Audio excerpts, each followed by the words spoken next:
welcome back to the channel. Today I'm going to be talking about the inversion of the generative principle and the distortion. I'm going to be talking specifically about of male archetypes and essentially how the masculine expression of love has been suppressed, has been demonized, has been turned into something negative, and you know how we see this in the media, and you know, basically all the different ways in which this has shown up, right? And all the ways that we're programmed to not express real love and compassion and companionship, and to not be okay with ourselves feeling and expressing these feelings, right? Men are constantly, from the time that they're very small, right, told not to cry. They're made fun of if they fall in love with a girl. You know, they are chastised and called homosexual, which is also, there's still a taboo around this, right? Which is why we use negative slang words that have those connotations, right? So any male expression towards another male of real love and companionship, which does not necessarily have to be sexual, right, is you know, is demonized. And you know, it's funny because I have friends, right, that have pointed this out with me, right? I got a good friend who's actually a gay guy, and whenever I give him a hug, he laughs and he's like, "Yep, straight male hug," because I'm stiff, you know. And I'm like, "No, man, I'm just doing that because I'm sweaty. I don't want to get sweat all over you, right?" But like, you know, he's just like, he's pointing out the fact that, like, you know, males feel uncomfortable with, you know, like even just, you know, normal physical affection, you know, between two men, right? Which does not have to be sexual, right? You can give a guy a hug, you can shake their hand, you can pat him on the back, right? In, you know, in some cultures, like in Italy, you know, they kiss each other on the cheeks, right? Like that's normal. Here in this country, it's just been completely inverted and demonized and fucked up, right? So I'm going to be just shedding some light on this topic, right? And as I've stated before, you know, as a twin flame, as someone on a shamanic path, as a template holder, right? These are distortions that I've taken on within my own psyche, right? And I've taken on from my bloodline, from the people around me, from my friends, right? And so to a degree, I've had to deal with all of these within myself, and I've had to identify them within myself, right? And if you haven't watched it, I just made a video, which is probably the most vulnerable I have ever been on camera ever, in terms of expressing, you know, my love for the person that I have felt is my twin flame, right? And that's very hard for me. Especially in public, right? Because, you know, I mean, you well know that there will be guys who project and who will call me all kinds of names. And one of the things that I've noticed lately is that there's a ton of derogatory names, and it seems like there's only derogatory names that men get called, that are also basically degrading towards the female, right? So, you know, these guys would call me a pussy, or call me a bitch, or call me, you know what I mean? Sally, call me a Sheila, right? Because I'm expressing feelings of love and sadness because I don't have that, right? This is inverted. This is fucked up. This is not right. This is this way because this is a half-fallen realm. What you're seeing with that is how vampires operate. And what needs to be understood is that everyone here has been vampiric to a degree. Simply eating other creatures for energy is vampiric, right? We need to see these things for what they are, okay? I'm not judging people, right? I'm not saying that you are all, you know, you are all evil sinners because you eat food. No, I'm not saying that. But what needs to be understood is that in realms that are not fallen realms, things don't operate this way. Okay, so I'm trying to give an understanding and simplify these things so that the complex mechanics that I can see, right, can be described in a way that everybody can understand them, right? Because this is complex. There's a lot of complex mathematics, and it's been made more complex by the beings that have distorted the true templates, right, to make it confusing and to make you really not know which end is up, right? But you know, a good example of you know, how men would operate in a less dense plane is actually like in the Lord of the Rings. You know, and it's funny because exactly what I'm talking about has happened with that, right? There have been people that have made videos saying like, oh, well, the Lord of the Rings is actually full of homosexual undertones, right? These, you know, men in this book are actually, you know, they're actually gay. And no, okay? That's projection, and that's an inability to access your own feelings of love, and it's chastising others and putting them down for actually being able to do that, right? You know, this is a true heart's expression, right? And there is love between male friends, right? It has nothing to do with sex, and there can be you know, physical affection between men that has nothing to do with sexuality whatsoever, right? And this has been suppressed in us and ingrained in us so deeply that we don't even know the difference anymore, right? So also, you know, I wanted to talk about this a little bit. I've mentioned this before in terms of our words, right? What spells are we casting with our words, right? We are always casting spells. We are always doing magic. And if you understand magic, you will know this. When you use derogatory terms like gay, for example, you say, oh, that's gay, right?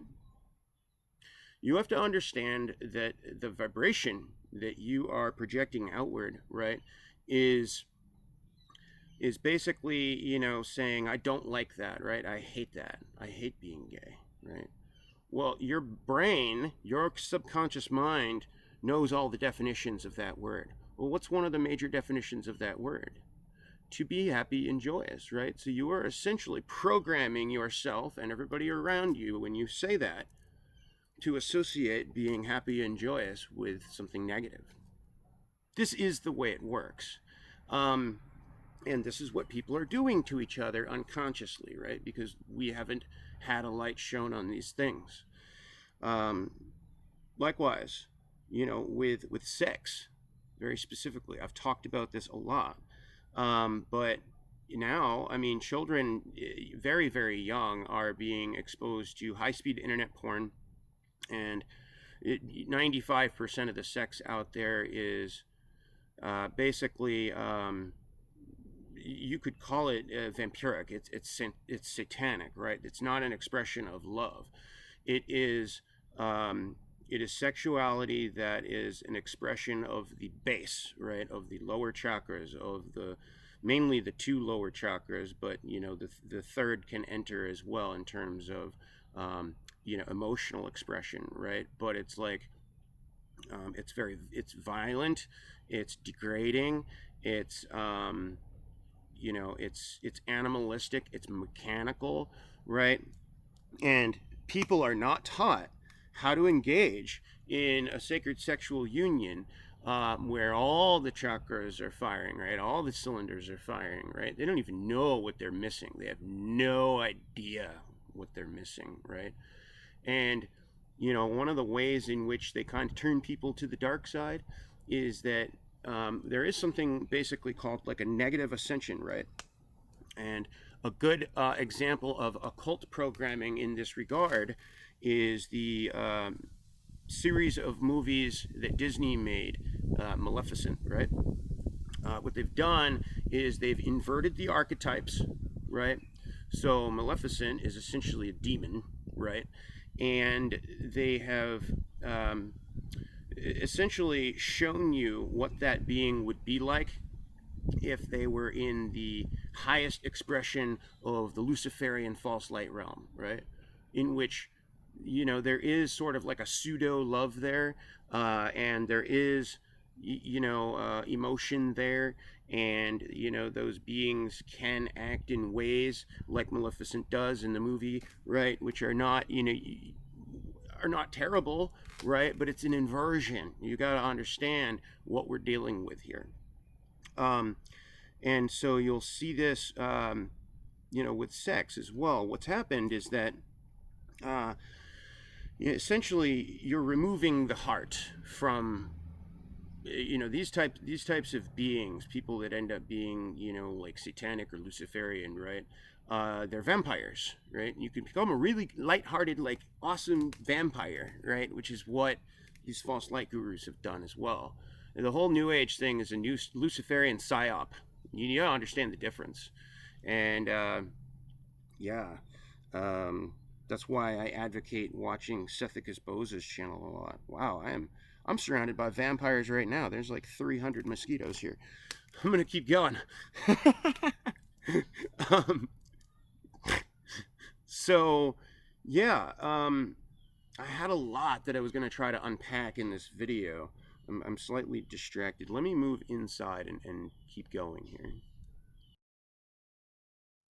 Alrighty, we're back. So, there is a lot to unpack here, and I could really talk about this for hours and hours. But as I was jogging a few minutes ago, there were a few things coming through, right? And just a brief note. There are so many things that I feel that I need to cover that I can't make videos fast enough to keep up with what's coming through for me, what I'm seeing, my own evolution in terms of my own healing, because I'm going through this process very quickly. So it's hard for me to even keep up with myself in terms of the realizations that I'm having, right? But I'm going to talk a little bit about the red pill psychology movement, which is a men's movement that really, what they've done is they've looked at the situation and the way that men and women operate, or the way that they have been operating at this time, and they have looked at it from a very left brain, materialistic, scientific perspective, right? And they've drawn a lot of conclusions. And what I will say about this, a few things I want to say about this. First of all, note the color, red. What is red? Well, red is the base, right? Red is the root chakra. And that is really the perspective that they're looking at it from, right? This is not a heart-based perspective. And what happens with people who become sort of split, right, between the false tree of life, right, the Sephirot and the Klipot, right? What happens is they start operating from the lower chakras, and then the higher chakras, the upper chakras, are refined in a way where they are able to really, really rationalize their point of view very well, right? But their point of view is coming from an imbalanced root chakra, right? An imbalance in the lower chakras, right? But they can't see it because within this reality field, they appear to be very successful, and you know what I mean? And they appear to have, all the things, all the trappings that, people here desire, right? But what's missing, really, in my opinion, is the pure heart, right? And this is hard to verbalize. It's hard to explain all of these things, right? But I'm just explaining to you what I see. As someone who is a twin flame template holder, right? And as someone who's on a shamanic path, right? What happens with people like myself is that when we read these types of books, right? When I read like Rollo Tomasi's book, right? The Rational Male, right? It's like I can totally, absolutely see why they've drawn the conclusions that they have. And from a left brain, materialistic, scientific standpoint, it makes a lot of sense. They've got stats, they've got data, they've got, you know what I mean? And really, if you're operating within that realm, the conclusions that they've drawn are pretty sound. However, the conclusions that they've drawn about how women are and how women operate, yes, they are true in the aggregate, for the most part, with most women that you see. However, spiritually evolved women do not operate from that place. If you meet a woman who has done her spiritual work and her spiritual growth, they will be nothing like the women that are described within that framework, right? And for those of you who are watching my channel, I think that really just needs to be understood, right? What we are seeking is divine union, right? And first of all, it means divine union within. And so, yes, there is work that needs to be done in terms of self-fulfillment, in terms of balancing your own internal masculine and feminine energies, right? And all the things that I've talked about on my channel. But divine partnerships are real. And true love is real. And, I just know this.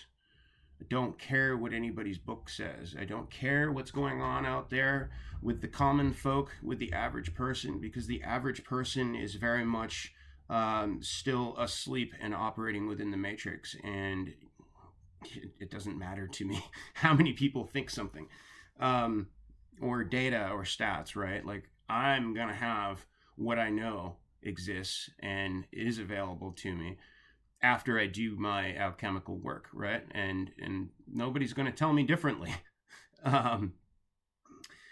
So one of the reasons I'm making this video is because I am processing out emotions from a Heilkunst remedy that I took, which was specifically for Staphysagria and Natrum muriaticum. Staphysagria is often associated, there's a lot of associations with the energy, but in terms of emotions, it is anger and victimization, and Natrum muriaticum is sadness, grief, loss, etc. Right? And this is for a point in my timeline when I met the person that I believe to be my twin flame. I had a heart chakra opening, and then everything got all messed up almost immediately, right? And one of the ways that it got messed up was that basically at that time I was still pretty immature, and I had a very wounded inner child, which is still part of what I'm addressing here. And so I was truly in love with this person. However, my notion of what love was at that time was very infantile, very puerile, very boy-like, right? I was codependent. I was needy. I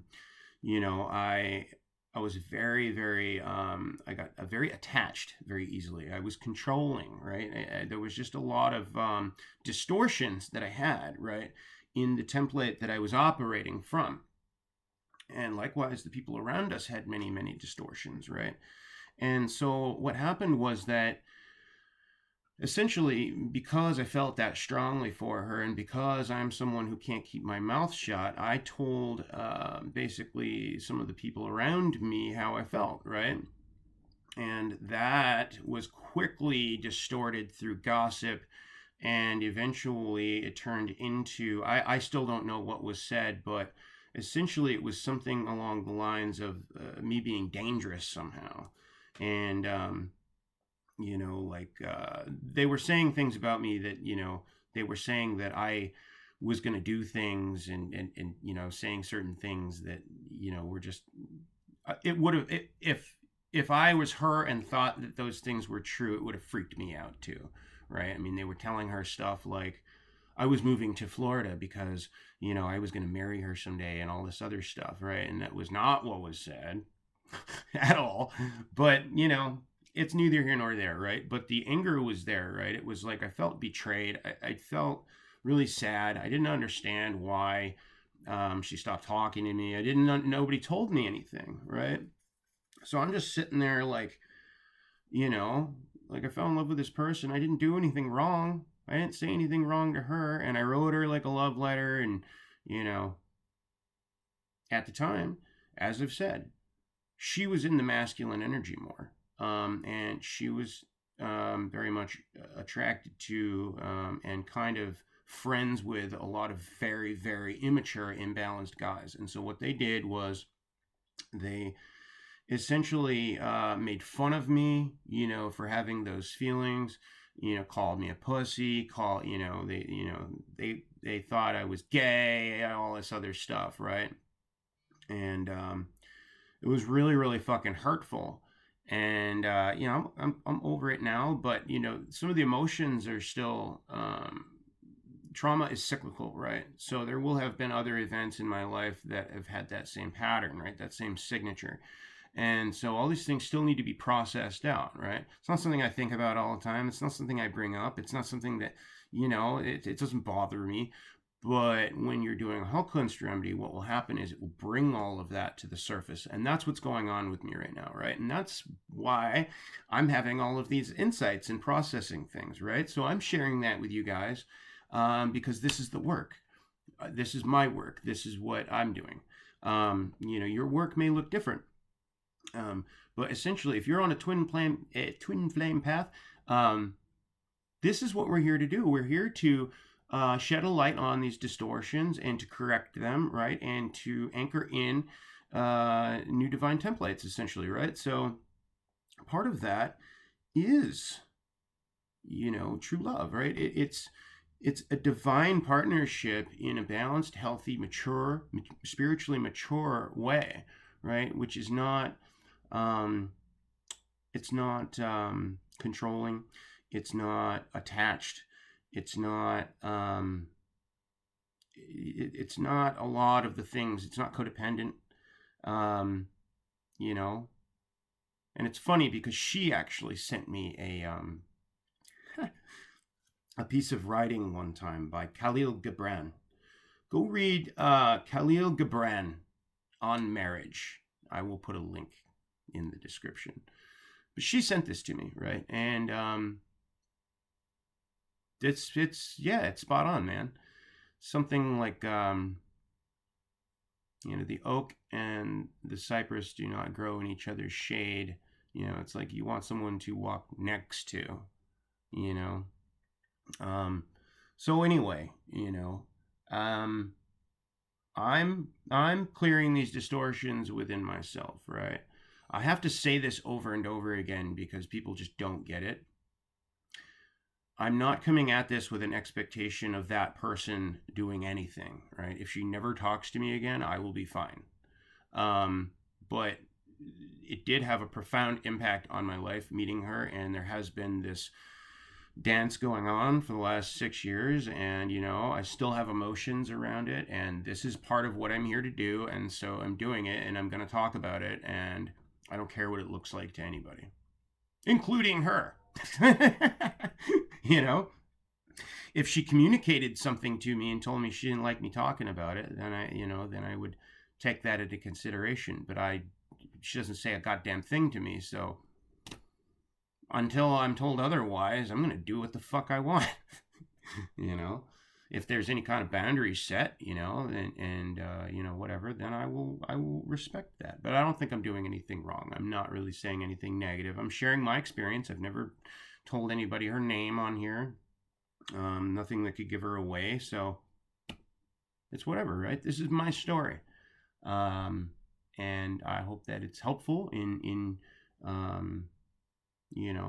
just sharing my experience, right? So, yeah, there's just a lot of programming that basically puts men down for having any of these feelings. Oh, a good example is, I might even use this for the thumbnail. Like movies or shows like True Blood, right? Watch True Blood. If you haven't watched it, there's a lot to unpack. What they teach in terms of the mechanics of vampiric beings is pretty much fucking spot on. There's a lot of occult symbolism. There's a lot you can learn from it if you have the right eyes. But here's a good example of a distorted archetype, which is what women fall in love with, right? Eric, right? Eric is stone cold.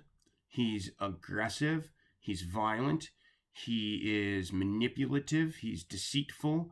But he is confident in himself. He is literally the Luciferian, inverted, distorted alpha male, right? And this is the archetype that women have been taught to be attracted to.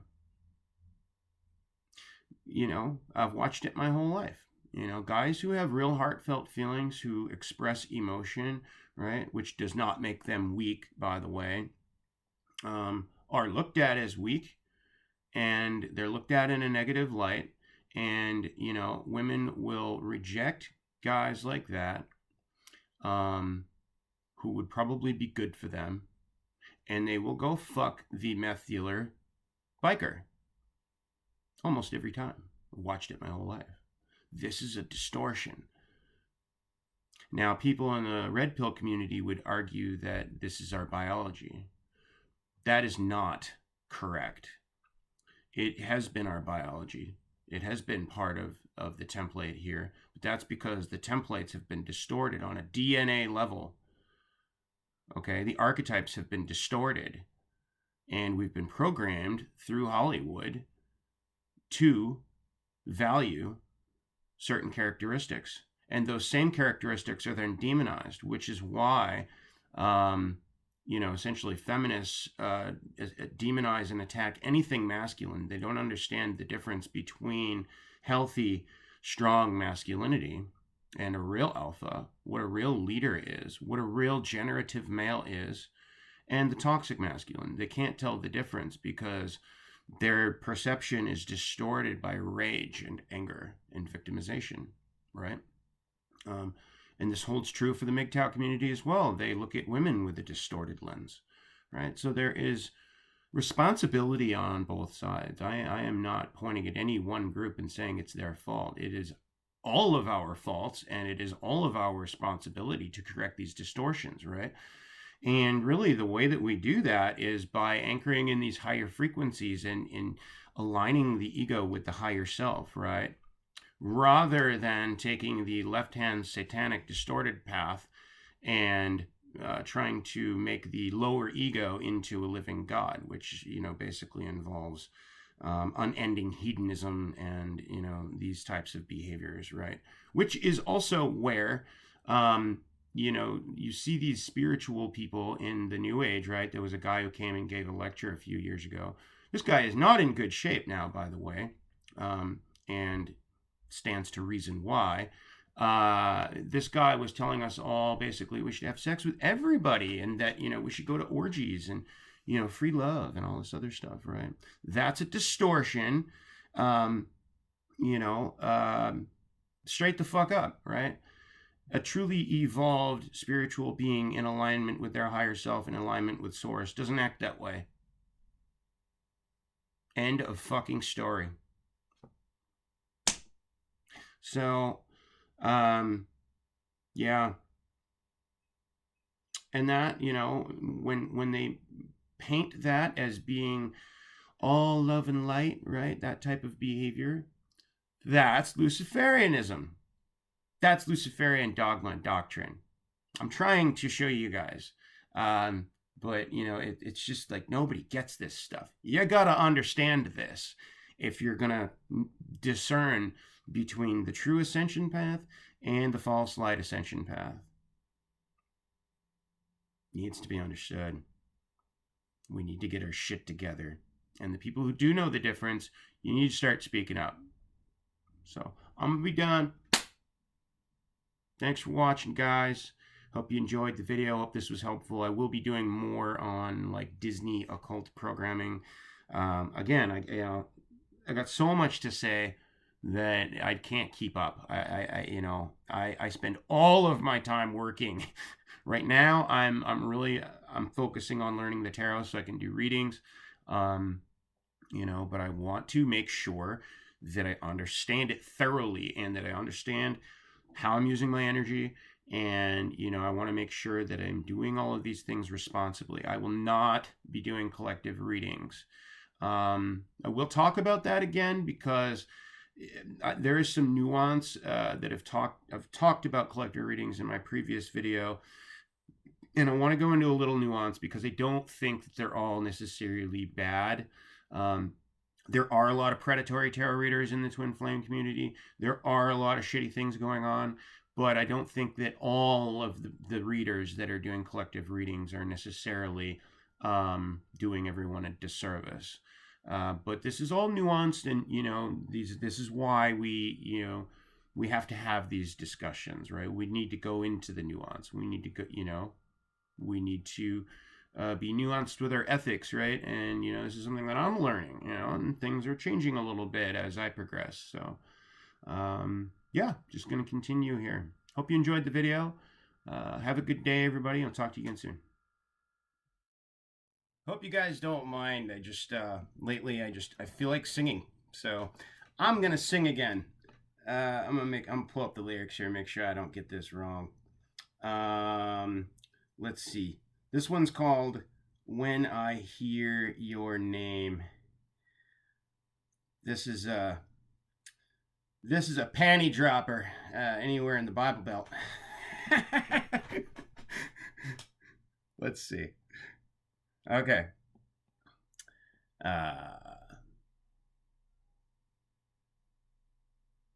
No. All right, I'm just going to do it, and if I mess it up, then so be it. Finally got over that song of ours. Stopped chasing little red sports cars to check the license plates. And I quit driving by your place. Back making the rounds at our old haunts. Honky tonks and restaurants. Seeing some of our old friends. It feels good to dance again, and I can finally smell your perfume and not look around the room for you. I can walk right by your picture in a frame and not feel a thing. But when I hear your name, I feel rain falling right out of the blue sky. And it's the 5th of May, and I'm right there staring in your eyes. And nothing's changed. And we're still the same. I can't do it. I gotta quit smoking. Have a good one. If you enjoyed this video, please hit the like button down below and click the icon to your left to subscribe. New content every week about spirituality and addiction from myself, Joe Fortin. Thank you very much for watching. We'll see you next time.